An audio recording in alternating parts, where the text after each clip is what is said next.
Assalamualaikum warahmatullahi wabarakatuh. Ya baik, topik kita hari ini adalah tentang feminis terapi. Feminis terapi ini berfokus pada isu gender dan kekuatan atau power sebagai inti dari proses terapi. Terapi feminis ini dibangun dari premis bahwa untuk dapat memahami masalah konseli dengan benar, kita perlu memahami konteks sosial, budaya, dan politik yang berkontribusi pada masalah tersebut. Terapi feminis dikembangkan untuk menanggapi tantangan dan kebutuhan yang muncul dari wanita. Nah, terapi feminis ini sendiri berawal dari paham feminis ya, sekitar pada tahun 1800-an. Jadi para psikolog nih mulai sadar akan kepentingan perempuan yang dipelopori oleh Mary Putnam Jacobi ini pada tahun 1876 yang menyatakan bahwa perempuan membutuhkan istirahat fisik dan mental secara khusus ya saat menstruasi. Nah, karyanya sendiri membantu menyanggah banyak asumsi diskriminatif tentang wanita. Dan pada tahun 1960-an, terapi feminis mulai berkembang. Jadi perempuan mulai sadar nih untuk membantu kelompok-kelompok untuk memperjuangkan keinginan mereka. Pada tahun 1800, terapi feminis mulai beragam karena berfokus pada masalah yang semakin spesifik dan isu-isu seperti body image, hubungan yang salah, gangguan makan, incest, dan kekerasan seksual lainnya. Dimana ini disebut sebagai gelombang kedua ya. Terdapat 4 filosofi feminis dalam gelombang kedua ini. Yang pertama ada liberal feminis. Nah, ini berfokus pada bagaimana membantu perempuan mengatasi batas-batas dan kendala peran gender tradisional. Nah, feminis liberal ini berusaha untuk mentransformasi peran gender tradisional agar perempuan dan laki-laki mempunyai kesempatan yang sama. Nah, tujuan utamanya ini memberdayakan perempuan, meningkatkan martabatnya agar laki-laki dan perempuan dapat berbagi kekuasaan dalam pengambilan keputusan dalam hubungan dan kesetaraan. Yang kedua ada kultural feminis. Nah, di sini feminis budaya percaya bahwa penindasan berasal dari rendahnya nilai masyarakat terhadap kemampuan, nilai-nilai, dan peran perempuan. Nah, jadi kekerasan pada perempuan di sini dengan melakukan transformasi nilai-nilai feminis ke dalam budaya. Yang ketiga ada radikal feminis. Nah, di sini menyatakan bahwa penindasan terhadap perempuan terdapat dalam sistem patriarki atau sistem masyarakat yang menyatakan bahwa ayah sebagai kepala keluarga atau ayah yang memiliki kuasa. Terakhir ada sosialis feminis. Nah, di sini tujuan feminis sosial sama dengan feminis radikal ya, yaitu merubah sosial. Nah, tujuan utamanya adalah untuk mengubah hubungan sosial dan lembaga-lembaga sosial. Hakikatnya, para feminis memandang bahwa perempuan dan laki-laki bersosialisasi dengan cara yang berbeda. Ekspektasi peran gender ini sangat berpengaruh besar ya pada laki-laki dan perempuan, sehingga pada teori tradisional tersebut tidak mengena secara tepat pada perempuan. Nah, contohnya nih, banyak mitos dan cerita yang sering kita sampaikan pada anak-anak bahwa laki-laki adalah sosok yang kuat, cerdik, dan mampu dalam banyak hal, sedangkan wanita adalah sosok yang pasif, tergantung, dan tidak memiliki banyak harapan ya.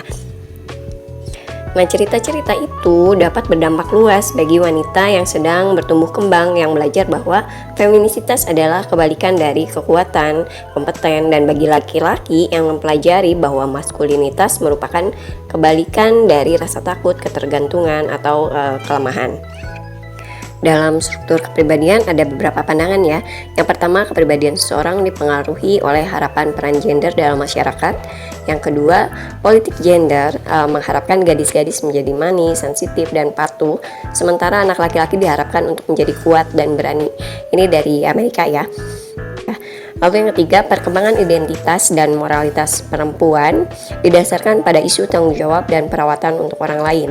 Yang keempat, kepribadian perempuan dipengaruhi interaksi dengan orang lain. Dan yang kelima, kepribadian perempuan dipengaruhi oleh maskulin dan patriarki.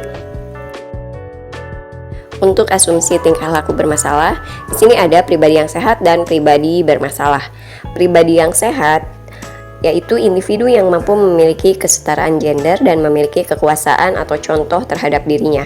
Sedangkan pribadi yang bermasalah adalah individu yang mengalami penindasan dan ketidaksetaraan gender. Untuk tahap-tahap konseling di sini ada peran penilaian dan diagnosis. Pada peran penilaian, Ini menunjukkan bahwa jenis kelamin, budaya, dan ras dapat mempengaruhi penilaian gejala klien. Sedangkan dalam mendiagnosis orang dari berbagai latar belakang, di sini bagaimana cara kita membangun kembali pemahaman tentang masalah dengan klien, bukan memaksakan diagnosis pada konseli ya, sesuai dengan fokus pada pemberdayaan konseli. Diagnosis sendiri adalah proses bersama di mana konseli dan ahli tentang makna penderitaan mereka. Nah, penilaian dipandang sebagai proses yang berkelanjutan antara klien dan terapis dan terhubung ke intervensi pengobatan. Selanjutnya ada teknik-teknik konseling.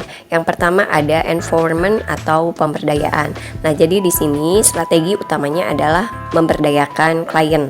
Nah, terapis menjelaskan harapan, mengidentifikasi tujuan, dan melakukan kontrak dengan konseli yang akan memandu proses terapi. Yang kedua adalah self-disclosure atau penyingkapan diri. Nah, di sini terapi feminis menggunakan terapi penyingkapan diri untuk menyamakan derajat terapis dan konseli dalam konseling. Di sini untuk memberikan contoh bagi konseli, berbagi pengalaman bersama, dan memberdayakan konseli. Nah, penyingkapan ini harus menunjukkan keaslian dan rasa kebersamaan dari terapis dan harus dilakukan dengan waktu singkat ya dalam pengungkapan yang tepat. Yang ketiga ada gender role analysis.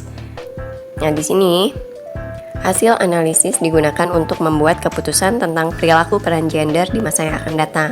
Nah, analisis peran gender ini berperan untuk mendukung perubahan konseli. Yang keempat ada gender role intervention. Terapis menggunakan intervensi peran gender untuk memberikan wawasan bagi konseli tentang bagaimana harapan sosial yang telah mempengaruhi kondisi psikologisnya.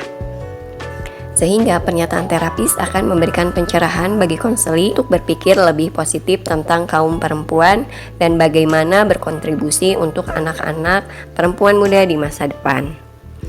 Yang kelima ada power analysis.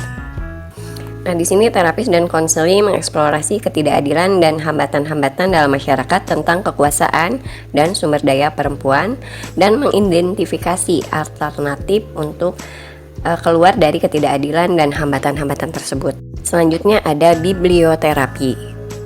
Nah, di sini dapat menggunakan buku non-fiksi, buku-buku psikologi dan konseling ya, serta juga dapat menyertakan video pendidikan, film bahkan novel.